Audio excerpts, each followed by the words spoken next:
Hello guys, ടോണാസ് വല്ല മറ്റൊരു വീഡിയോയിലേക്ക് എല്ലാവർക്കും സ്വാഗതം. അപ്പം നമ്മളിന്ന് വയ്ക്കാൻ പോകുന്നത് നമുക്ക് തമിഴിൽ കണ്ടിട്ടുണ്ടായിരിക്കും ഇന്ത്യ യങ് പ്രൊഫഷണൽ വിസയെ കുറിച്ചിട്ടാണ്. അപ്പം ഞാൻ എൻ്റെ ലാപ്ടോപ്പും കാര്യങ്ങളൊക്കെ ഇവിടെ വെച്ചിട്ടുണ്ട്. കൊച്ചുള്ളതുകൊണ്ട് ഒരു ക്വയറ്റ് പ്ലേസിലോട്ടാണ് ഇരിക്കുന്നത്. ഓക്കെ, അപ്പം നമ്മൾ അതിനെക്കുറിച്ച് സെർച്ച് ചെയ്യാനായിട്ട് വലിയ പാടൊന്നുമില്ല. ഗൂഗിളിൽ പോയിട്ട് ഇന്ത്യ യങ് പ്രൊഫഷണൽ സ്കീം എന്ന് അടിക്കുമ്പോൾ തന്നെ സംഭവം ഓപ്പൺ ആവുന്നുണ്ട്. അപ്പോൾ നമുക്ക് ഫസ്റ്റ് വരുന്ന സൈറ്റ് എന്ന് പറയുന്നത് gov.uk എന്ന് പറയുന്ന സൈറ്റായിരിക്കും. അപ്പം എല്ലാവരും സെർച്ച് ചെയ്യുമ്പം UK എല്ലാ ഗവൺമെൻറ് റിലേറ്റഡ് കാര്യങ്ങൾ അറിയാനായിട്ട് ആ ഒരു സൈറ്റ് എടുക്കാം കേട്ടോ. അതിൻ്റെ ഒരു ലോഗോ എന്നൊക്കെ പറയുന്നത് നിങ്ങൾക്ക് അറിയാലോ, ഒരു ബ്ലാക്ക് ഇതിൽ വൈറ്റ് കിരീടമൊക്കെയുള്ള ഒരു ലോഗോ ആണ് വരിക. അപ്പോൾ അത് എടുക്കാം. ഫസ്റ്റ് വരുന്ന ആ ഒരു ലിങ്ക് തന്നെ ക്ലിക്ക് ചെയ്യാം. ഓക്കെ, അപ്പം ഇതിൽ നമ്മൾ പറയാൻ പോകുന്നത് യങ് പ്രൊഫഷണൽ വിസയാണ്. അപ്പോൾ ഈ സംഭവം ഇപ്പോൾ ഓപ്പൺ ആകുന്നുണ്ട്. കഴിഞ്ഞ പോലെ അതിന് മുന്നത്തെ കൊല്ലങ്ങളൊക്കെ സംഭവം ഉണ്ടായിരുന്നു. അപ്പം ഇത് വീണ്ടും ഓപ്പൺ. ഞാനതിൻ്റെ ഒരു ഇൻട്രോ വീഡിയോ ആദ്യം ചെയ്തിട്ടുണ്ടായിരുന്നു, ഒരു മാസം മുന്നേ ചെയ്തിട്ടുണ്ടായിരുന്നു. അപ്പം ആർക്കെങ്കിലും പോയി കാണുന്നുണ്ടെങ്കിൽ കാണാം. ഓക്കെ, അപ്പം ഈ ഒരു വിസ എന്ന് പറയുന്നത് 2 വർഷത്തേക്കാണ് ഈ ഒരു വിസ കിട്ടുന്നത്. മെയിനായിട്ടും ഇന്ത്യൻസിന് 18 വയസ്സിനും 30 വയസ്സിനും പ്രായത്തിനിടയിലുള്ള ഇന്ത്യൻ ആൾക്കാർക്കാണ് ഈ ഒരു വിസ ഓപ്പൺ ആയിട്ടുള്ളത്, UK വിസ. ഓക്കെ, ഇനി ഇതിൽ എലിജിബിലിറ്റി ക്വാളിഫിക്കേഷൻ എന്ന് പറയുന്നത് നിങ്ങളൊരു ഇന്ത്യൻ സിറ്റിസൺ ആയിരിക്കണം. അതുപോലെ തന്നെ നിങ്ങൾ ഈ പറഞ്ഞ പോലെ 18-നും 30 വയസ്സിനിടയിൽ പ്രായമുള്ളവരായിരിക്കണം. ഒരു എലിജിബിൾ ക്വാളിഫിക്കേഷൻ ഇവിടെ ഉദ്ദേശിക്കുന്നത് വെച്ച് കഴിഞ്ഞാൽ 3 മാസത്തെ ഡിപ്ലോമയോ അതിന് മുകളിലോ ഉള്ളത്, അതായത് 3 മാസത്തെ ഡിപ്ലോമയോ BScയോ അതിന് മുകളിലുള്ള എന്ത് ക്വാളിഫിക്കേഷനും ഇതിൽ പെടും. ഇനി നിങ്ങൾക്ക് കുറച്ച് കൂടുതൽ ഡീറ്റെയിൽ ആയിട്ട് നോക്കണമെന്നുണ്ടെങ്കിൽ ഈ സൈറ്റിൽ തന്നെ full list of eligibility requirements എന്ന് പറഞ്ഞിട്ട് ഒരു ലിങ്ക് ഉണ്ട്. അവിടെ കയറി നോക്കി കഴിഞ്ഞാൽ നിങ്ങളുടെ ആ ഒരു പഠിപ്പ് അല്ലെങ്കിൽ നിങ്ങളുടെ ആ ഒരു എഡ്യൂക്കേഷൻ ഹിസ്റ്ററി എല്ലാം ഇതിൽ വരുന്നതാണോ എന്നുള്ളത് നമുക്ക് നോക്കാം.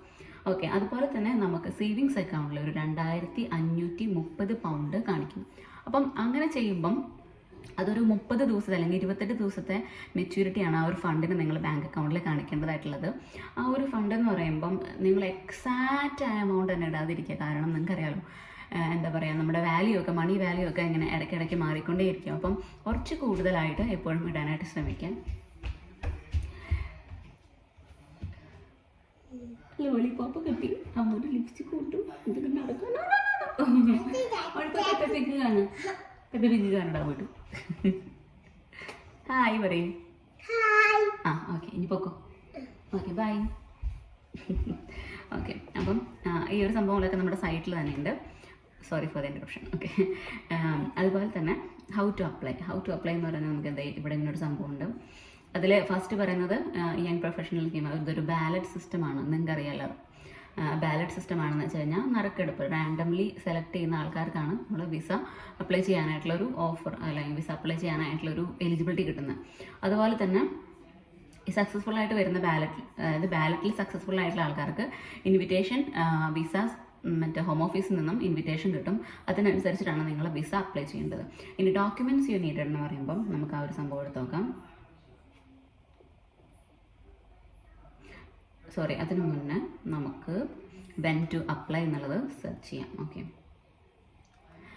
If you are successful in the ballot you will receive an email inviting you to apply for the visa. അത് ഞാൻ പറഞ്ഞു കഴിഞ്ഞു. ബാലറ്റിൽ നിങ്ങൾ സക്സസ്ഫുൾ ആയി കഴിഞ്ഞാൽ നിങ്ങൾക്ക് ഒരു ഇമെയിൽ ID നമ്മൾ കൊടുത്തിട്ടുണ്ടായിരിക്കും. ആ ഒരു ഇമെയിൽ IDയിലോട്ട് ഡയറക്റ്റ് വിസ ഇതൊരു ബാലറ്റ് സക്സസ്ഫുൾ ആണെന്നുള്ളൊരു മെയിൽ വരും.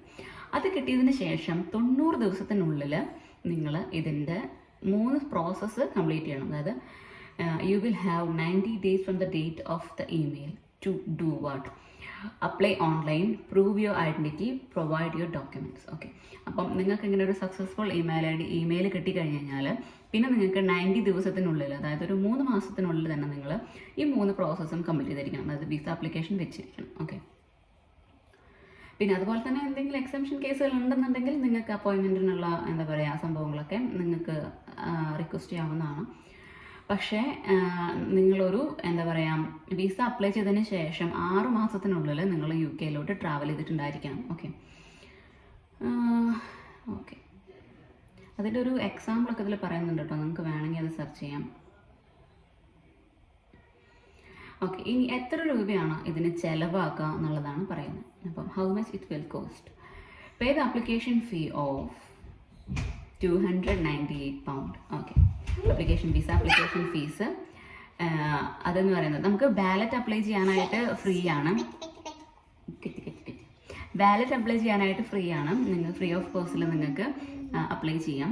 അതുപോലെ തന്നെ application fees, visa application fees എന്ന് പറയുന്നത് £298 ആണ്. അതായത് നമ്മുടെ നാട്ടിലെ ഒരു 3000 രൂപയുടെ അടുത്ത് വിസ ആപ്ലിക്കേഷന് വേണ്ടി മാത്രം വരുന്നതാണ്.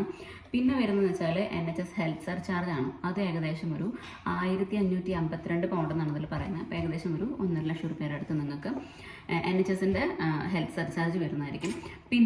പിന്നെ വരുന്ന എമൗണ്ട് ഞാൻ നേരത്തെ പറഞ്ഞ ഈ 2530 എന്ന് പറയുന്നത് അത് നിങ്ങളുടെ പേഴ്സണൽ സേവിങ്സ് അക്കൗണ്ടിൽ കാണിക്കേണ്ട ഒരു എമൗണ്ട് ആണ്. അതെന്ന് പറയുന്നത് എന്താ പറയുക, നിങ്ങൾക്ക് ഒരു 28 ദിവസത്തെ മെച്യൂരിറ്റി ഈ ഒരു എമൗണ്ട് നിങ്ങളുടെ ബാങ്കിൽ ഉണ്ടായിരുന്നു എന്ന് പറയുന്ന ഒരു സംഭവമാണ്. അപ്പോൾ നിങ്ങൾ വിസ അപ്ലൈ ചെയ്യാൻ പോകുന്നതിൻ്റെ ഏറ്റവും അടുത്ത ദിവസങ്ങളിൽ വേണം ഈ ഒരു സംഭവം അപ്ലൈ ചെയ്തിടാനായിട്ട്. ഓക്കെ, നിങ്ങളുടെ മീൻസ് വിസ അപ്ലൈ ചെയ്യാൻ പോകുമ്പം ഈ സംഭവം, അതായത് ഈ ഒരു എമൗണ്ട് നിങ്ങളുടെ ബാങ്കിൽ ഉണ്ടായിരിക്കണം. അതാണ് സേഫ് സൈഡ്. അല്ലാന്നുണ്ടെങ്കിൽ നിങ്ങൾക്ക് ആ ഒരു 28 ദിവസം ആയി എന്ന് കാണിക്കുന്ന ഒരു മെച്യൂരിറ്റി കാണിക്കുന്ന സ്റ്റേറ്റ്മെൻറ്റും കാര്യങ്ങളും ഉണ്ടായിരിക്കണം. ഓക്കെ, അപ്പം ഇതൊക്കെയാണ് ഹൗ മച്ച് ഇറ്റ് കോസ്റ്റ് എന്ന് പറയുന്ന സെക്ഷനിൽ വരുന്നത്. അതുപോലെ തന്നെ നിങ്ങൾക്ക് എത്ര നാൾ UK സ്റ്റേ ചെയ്യാൻ പറ്റുന്നതാണ്. You will be given visa to live and work in the UK for up to 24 months. 24 months എന്ന് പറഞ്ഞു കഴിഞ്ഞാൽ 24 months എന്ന് പറഞ്ഞു കഴിഞ്ഞാൽ 2 കൊല്ലത്തെ വിസയാണ് കേട്ടോ. അതുപോലെ തന്നെ നിങ്ങൾക്ക് ആ സമയത്ത് എപ്പോൾ വേണമെങ്കിലും പോകാനോ വരാനോ ഒക്കെ പറ്റും. പിന്നെ 31 വയസ്സ് നിങ്ങൾ ആവുകയാണെന്നുണ്ടെങ്കിൽ you can stay in the UK as long as your visa is valid. അതായത് നിങ്ങൾ ഈ ഇരിക്കുന്ന സമയത്ത് തന്നെ നിങ്ങൾക്ക് 31 വയസ്സ് തികയാണെന്നുണ്ടെങ്കിൽ നിങ്ങളുടെ വിസ എത്രത്തോളം വാലിഡ് ആണോ അതുവരെ നിങ്ങൾക്ക് സ്റ്റേ ചെയ്യാം. കാരണം ചിലർക്ക് അതൊരു കൺഫ്യൂഷനായിട്ട് വരും. എനിക്ക് 2 കൊല്ലത്തിനുള്ളിൽ 31 ആവുന്നുണ്ട്, അപ്പോൾ അതിനുള്ളിൽ ഞാൻ വന്നു കഴിഞ്ഞാൽ എനിക്ക് ആ 31 ആകുമ്പോൾ ഞാൻ തിരിച്ചു വരേണ്ടി വരുമെന്നൊക്കെ. അപ്പോൾ ആ ഒരു പ്രശ്നമില്ല, ആ ഒരു പ്രശ്നം നിങ്ങൾക്കില്ല. നിങ്ങൾക്ക് എപ്പോൾ ലൂക്ക് പോടാ അവിടെ പോയി പേപ്പിക്ക് കണ്ടേ ചെല്ലേ. Thank you. ഓക്കെ, അപ്പം ആ ഒരു പ്രശ്നമില്ല. നിങ്ങളുടെ വിസ വാലിഡിറ്റി എത്രത്തോളം ഉണ്ടോ അതുവരെ നിങ്ങൾക്ക് സ്റ്റേ ചെയ്യാം UK. അതുപോലെ തന്നെ നിങ്ങൾക്ക് ഇവിടെ എന്തൊക്കെ ചെയ്യാം, എന്തൊക്കെ ചെയ്യാൻ പറ്റില്ല എന്ന് പറയുന്നുണ്ട്. ആ ഒരു സംഭവത്തിൽ വരുമ്പം study for some course you will need academic technology approval scheme certificate. നിങ്ങൾക്ക് അതിനെക്കുറിച്ച് ഫർദർ അറിയുന്നുണ്ടെങ്കിൽ നിങ്ങൾ സൈറ്റിൽ കയറിയാൽ ഞാൻ ലിങ്ക് ക്ലിക്ക് ചെയ്താൽ മതി കേട്ടോ. ഓക്കെ, നിങ്ങൾക്ക് ഇവിടെ പഠിക്കാൻ പറ്റും. അതുപോലെ തന്നെ കുറച്ച് ചില എക്സംഷൻ കേസുകളും കോഴ്സുകളൊക്കെ ഉണ്ട്. അതൊഴികെ ബാക്കിയുള്ള കോഴ്സുകളൊക്കെ നിങ്ങൾക്ക് പഠിക്കാം. അതുപോലെ വർക്ക് ഇൻ മോസ്റ്റ് ജോബ്സ്, അതായത് ഏത് ജോലി വേണമെങ്കിലും നിങ്ങൾക്ക് ഇവിടെ ചെയ്യാം. സെൽഫ് എംപ്ലോയിഡ് ആയിട്ടിരിക്കാം, അല്ലെങ്കിൽ ഒരു പുതിയൊരു കമ്പനിയൊക്കെ തുടങ്ങണമെങ്കിൽ കുറേ ആൾക്കാരൊക്കെ അങ്ങനെ പറയാറുണ്ട് കേട്ടോ. കാരണം UK വന്ന് എന്തെങ്കിലും ഒരു ബിസിനസ് സ്റ്റാർട്ട് ചെയ്യണം, അല്ലെങ്കിൽ എന്തെങ്കിലും ഒരു കമ്പനി തുടങ്ങണം. പക്ഷേ സ്റ്റുഡൻറ്റ് വിസയിൽ വരാനോ അല്ലെങ്കിൽ ഒരു വർക്ക് വിസ എടുത്ത് വരാനോ എന്നുള്ള സ്കീമില്ല. അപ്പോൾ എന്താ ചെയ്യേണ്ടതെന്ന് ആലോചിക്കുമ്പോൾ അവർക്കുള്ളതാണ് ഈ ഒരു വിസ കേട്ടോ. എന്ന് വെച്ച് കഴിഞ്ഞാൽ നിങ്ങൾക്ക് ഇവിടെ വന്ന് ഇവിടെ ഒരു കമ്പനിയൊക്കെ സെറ്റപ്പ് ചെയ്ത് ഒരു ബിസിനസ്സൊക്കെ സ്റ്റാർട്ട് ചെയ്യണമെന്ന് ആഗ്രഹം ഉണ്ടെങ്കിൽ നിങ്ങൾക്ക് അങ്ങനെ ചെയ്യാം. As long as your premises are rented, your equipment is not worth more than 5,000 and you do not have any employees. അതായത് ഇതിൽ പറയുന്നതെന്ന് വെച്ച് കഴിഞ്ഞാൽ നിങ്ങൾക്ക് ഇവിടെ വന്നിട്ട് സെൽഫ് എംപ്ലോയിഡ് ആയിട്ടോ അല്ലെങ്കിൽ ഒരു കമ്പനി സെറ്റപ്പ് ചെയ്യാനൊക്കെ നിങ്ങൾക്ക് ഇവിടെ സാധിക്കും. പക്ഷേ എന്ന് പറഞ്ഞു കഴിഞ്ഞാൽ നിങ്ങളുടെ എക്യുപ്മെൻറ്റ്സും കാര്യങ്ങളൊക്കെ 5,000 പൗണ്ടിന് താഴെ കോസ്റ്റ് ചെയ്യുന്ന ആൾക്കാർ സംഭവമായിരിക്കും. അതുപോലെ തന്നെ നിങ്ങൾക്ക് ഇവിടെ യാതൊരുവിധ വർക്കേഴ്സ് അല്ലെങ്കിൽ എംപ്ലോയീസ് ഒന്നും ഉണ്ടാവരുത്. ഓക്കെ, ഈ ഒരു കണ്ടീഷനിൽ നിങ്ങൾക്ക് ഇവിടെ വന്നിട്ട് ഒരു പുതിയ കമ്പനിയോ ബിസിനസ്സോ ഒക്കെ സ്റ്റാർട്ട് ചെയ്യും. അതായത് സെൽഫ് ബിസിനസ്സുകളും കാര്യങ്ങളൊക്കെ ഉണ്ടല്ലോ, അങ്ങനത്തെയൊക്കെ സ്റ്റാർട്ട് ചെയ്യാവുന്ന. പിന്നെ നിങ്ങൾക്ക് ഇവിടെ എന്തൊക്കെ ചെയ്യാൻ പറ്റില്ല, നിങ്ങൾ 2 കൊല്ലത്തെ വിസ വാലിഡിറ്റിയുടെ സമയമായി കഴിഞ്ഞാൽ നിങ്ങൾക്ക് എക്സ്റ്റെൻഡ് ചെയ്യാനായിട്ട് ഓപ്ഷനില്ല. ഓക്കെ, അത് നിങ്ങൾക്ക് ചെയ്യാൻ പറ്റില്ല. പിന്നെ apply for most benefits, public ഫണ്ട്സുകളുണ്ടല്ലോ, അതായത് ഇപ്പോൾ എന്താ പറയുക യൂണിവേഴ്സൽ ക്രെഡിറ്റ്സ് അല്ലെങ്കിൽ ചൈൽഡ് ബെനിഫിറ്റ്സ് അങ്ങനത്തെ കുറേ സംഭവങ്ങളൊക്കെ ഉണ്ടല്ലോ. അങ്ങനെ പബ്ലിക് ഫണ്ട്സുകളൊന്നും ആക്സസ് ചെയ്യാനായിട്ട് പറ്റില്ല. അതിപ്പോൾ നമുക്കായാലും PR കിട്ടുന്നത് വരെ നമുക്കിതൊന്നും ആക്സസ് ചെയ്യാനായിട്ടുള്ള അവസരമില്ല. ഓക്കെ, പിന്നെ include family members on your application, they must apply separately. അതെന്ന് വെച്ചാൽ നിങ്ങളുടെ ഒരു അപ്ലിക്കേഷനിൽ ഫാമിലി മെമ്പേഴ്സിനെ ആഡ് ചെയ്യാൻ പറ്റില്ല. എന്നുവെച്ചാൽ നിങ്ങൾ വരുന്നുണ്ടെന്നുണ്ടെങ്കിൽ എന്താ പറയുക, എൻ്റെ ഫാമിലിനെയും കൊണ്ടുവരണം, ഡിപ്പെൻഡൻസിനെ കൊണ്ടുവരണം എന്ന് പറഞ്ഞു കഴിഞ്ഞാൽ നടക്കുന്ന കേസല്ല. അവർ സെപ്പറേറ്റ്ലി അപ്ലൈ ചെയ്തിട്ട് അവർക്ക് ഇതുപോലെ ബാലറ്റിൽ കിട്ടുകയാണെന്നുണ്ടെങ്കിൽ അവർക്ക് വരാം. അല്ലാതെ നിങ്ങളുടെ ആപ്ലിക്കേഷനോട് കൂടി ഡിപ്പെൻഡൻ്റ് ആഡ് ചെയ്ത് കൊണ്ടുവരുന്ന പരിപാടി ഇതിൽ നടക്കില്ല. പിന്നെ work as A professional sportsman ഇതും നടക്കില്ല. അതായത് കോച്ചായിട്ടോ അല്ലെങ്കിൽ എന്തിൻ്റെങ്കിലൊക്കെ ഫുട്ബോൾ കോച്ച് അല്ലെങ്കിൽ ക്രിക്കറ്റ് കോച്ച് അങ്ങനെയുള്ള കോച്ചിങ് ആ ഒരു കോച്ച് ഫീൽഡൊന്നും ഇവിടെ സ്പോർട്സിലൊന്നും നിങ്ങൾക്ക് പാർട്ടിസിപ്പേറ്റ് ചെയ്യാനോ അതിനായിട്ടുള്ള കോച്ചിങ്ങും കാര്യങ്ങളും ട്രെയിനിങ് കാര്യങ്ങളൊക്കെ കൊടുക്കാനോ ഒന്നും പറ്റില്ല. ഓക്കെ, ഇനി നമ്മൾ നേരത്തെ പറഞ്ഞ ആ ഒരു സംഭവത്തിലോട്ടാണ് പോകുന്നത്. നമ്മളിതിൽ നേരത്തെ നമ്മൾ പറഞ്ഞു വെച്ചിട്ടുണ്ടായിരുന്നു ഏതൊക്കെ ഡോക്യുമെന്റ്സ് ആണ് നമുക്ക് വേണ്ടത് എന്നുള്ളത്. നമുക്ക് ആ ഒരു സംഭവത്തിലോട്ട് പോവാം. ഇതെല്ലാം ഈ ഒരു നമ്മുടെ സൈറ്റിൽ അവൈലബിൾ ആണ്. ഞാനിപ്പോൾ പറയുന്നതെന്ന് വെച്ച് കഴിഞ്ഞാൽ ഞാനിപ്പോൾ ഇതിങ്ങനെ കൊടുന്ന് വെച്ചിരിക്കുന്നത് വെച്ചാൽ ഞാനൊന്നും മിസ്സാവാണ്ടിരിക്കാൻ വേണ്ടിയിട്ടാണ് കേട്ടോ. ഓക്കെ, അതുപോലെ തന്നെ ഇവിടെ full list of eligibility requirement എന്ന് പറഞ്ഞൊരു ഓപ്ഷൻ ഉണ്ട്. നിങ്ങൾക്ക് വേണമെങ്കിൽ അതിലൊന്ന് സെർച്ച് ചെയ്യാം. ഞാൻ ഈ വീഡിയോ അത്രയും ഇതായി പോകണ്ടല്ലോ എന്ന് കരുതിയിട്ടാണ്. ഓക്കെ, നമ്മളിപ്പോൾ അടുത്ത് നോക്കാൻ പോകുന്നത് documents, what all documents we need ആണ്. Documents you must provide. Okay, അപ്പം നിങ്ങൾക്കൊരു വാലിഡ് പാസ്പോർട്ട് ഉണ്ടായിരിക്കണം ഒബിയസ്ലി. പിന്നെ other documents that shows your identity and nationality. അപ്പം നിങ്ങളൊരു ഇന്ത്യൻ ആണല്ലോ, നിങ്ങളൊരു ഐഡൻറ്റിറ്റി കാണിക്കുന്ന ഡോക്യുമെൻറ്റ്സോ അല്ലെങ്കിൽ കാര്യങ്ങളോ, അതെന്ന് വെച്ചാൽ പാസ്പോർട്ട് തന്നെയാണ് ഉദ്ദേശിക്കുന്നത്, പാസ്പോർട്ട് മതി. Okay, evidence that you have at least, ഞാൻ പറഞ്ഞ ആ ഒരു എമൗണ്ട്, അതായത് 2530 പൗണ്ട്, 2,50,300 സംതിങ് എമൗണ്ട് ആയിരിക്കും ഇനി ഒരു ബാങ്ക് അക്കൗണ്ട്. ഓക്കെ, ആ ഒരു എമൗണ്ട് നിങ്ങളുടെ ബാങ്ക് അക്കൗണ്ടിൽ ഉണ്ടായിരിക്കണം. അതിൻ്റെ ബാങ്ക് സ്റ്റേറ്റ്മെൻ്റ് ആണ് വേണ്ടത്. എവിഡൻസ് ഓഫ് യുവർ ക്വാളിഫിക്കേഷൻ, നമ്മൾ പറയുന്നല്ലോ ഡിപ്ലോമയോ അല്ലെങ്കിൽ ഡിഗ്രിയോ കഴിഞ്ഞാൽ 3 കൊല്ലത്തെ ഡിപ്ലോമയോ ഡിഗ്രിയോ കഴിഞ്ഞിട്ടുള്ള ആൾക്കാരാണ് മിനിമം. അപ്പം ആ ഒരു ക്വാളിഫിക്കേഷൻ്റെ സർട്ടിഫിക്കറ്റ്സും എവിഡൻസും വേണം. പിന്നെ tuberculosis test, TB test result വേണം. പിന്നെ വാവു വീട്ടിൽ ഇത് വെച്ചിട്ട് കളിക്കല്ലേ. പിന്നെ എന്താ പറയുക, ഓക്കെ, അതുപോലെ തന്നെ police clearance test, police report clearance certificate from India. ഈ പോലീസ് ക്ലിയറൻസ് സർട്ടിഫിക്കറ്റ് എന്ന് പറയുന്നത് നമ്മൾ പോലീസ് സ്റ്റേഷനിൽ പോയിട്ട് അപ്ലൈ ചെയ്യരുത്. ഇത് നമുക്ക് പാസ്പോർട്ട് സേവ അവരുടെ സൈറ്റിൽ നമുക്കിത് ചെയ്യാൻ പറ്റും. നമ്മൾ പാസ്പോർട്ടിൻ്റെ കാര്യങ്ങളൊക്കെ ചെയ്യാറുണ്ടല്ലോ. കാരണം ഒരു ഇനീഷ്യൽ ആപ്ലിക്കേഷനും കാര്യങ്ങളൊക്കെ നമ്മൾ പാസ്പോർട്ട് സേവ ഓഫീസിൻ്റെ വെബ്സൈറ്റിൽ നമ്മൾ വെക്കാറില്ല. അതുപോലെ തന്നെയാണ് നിങ്ങൾക്ക് അതിൽ നമുക്ക് സ്ക്രോൾ ചെയ്ത് കഴിഞ്ഞാൽ ആ ഒരു സംഭവം കാണാൻ പറ്റും. പോലീസ് ക്ലിയറൻസിന് അപ്ലൈ ചെയ്യാനായിട്ടുള്ളൊരു ഭാഗം, അതിന് ചെറിയ ഫീസും കാര്യങ്ങളൊക്കെ ഉണ്ട്. അതൊക്കെ അടച്ചിട്ട് നമ്മൾ പാസ്പോർട്ട് സേവ ഓഫീസ് ത്രൂ ആണ് നമ്മൾ ഈ ഒരു പോലീസ് ക്ലിയറൻസ് എടുക്കേണ്ടത് കേട്ടോ. അത് കുറേ പേർക്ക് സംശയം വരാറുണ്ട്, എനിക്ക് മെസ്സേജുകൾ ഇടാറുണ്ട്, അപ്പോൾ അതുകൊണ്ട് പറഞ്ഞതാണ്. ഓക്കെ,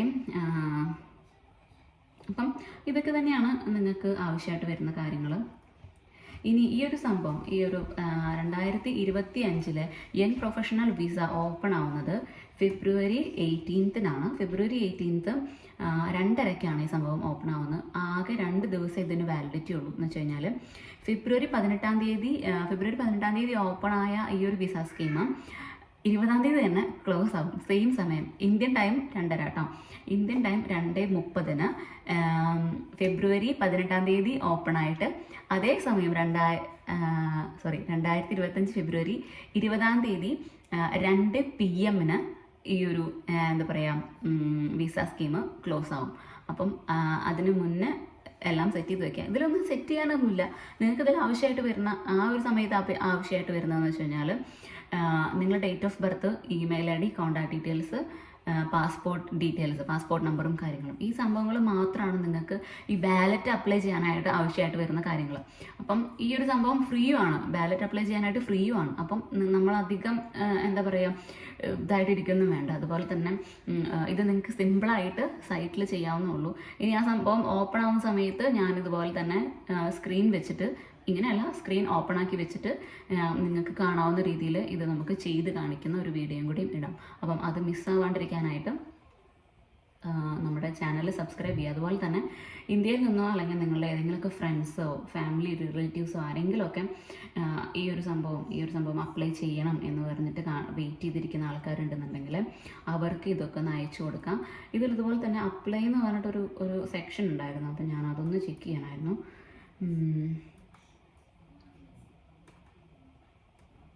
ഓക്കെ, ഇതിൽ അപ്ലൈ എന്നൊരു സംഭവം കാണിക്കുന്നുണ്ട്, പക്ഷെ ഞാനതൊന്ന് ട്രൈ ചെയ്ത് നോക്കാം. സോറി, ഇത് അതിൻ്റെ അല്ല കേട്ടോ. യങ് പ്രൊഫഷണൽ സ്കീം വിസ എന്നുണ്ടെങ്കിൽ കൊടുക്കുന്നത്, പക്ഷേ എടുക്കുന്നതെന്ന് വെച്ച് കഴിഞ്ഞാൽ യൂത്ത് മൊബിലിറ്റി സ്കീം വിസ എന്നുകൊണ്ടാണ് എടുക്കുന്നത്. ഇതുകൊണ്ട് ഇപ്പോൾ വെയിറ്റ് ചെയ്യുക, 18 ആവുന്നവരെ വെയിറ്റ് ചെയ്യാം.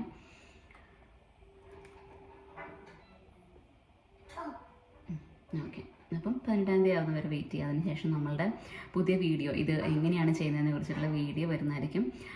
Till then bye.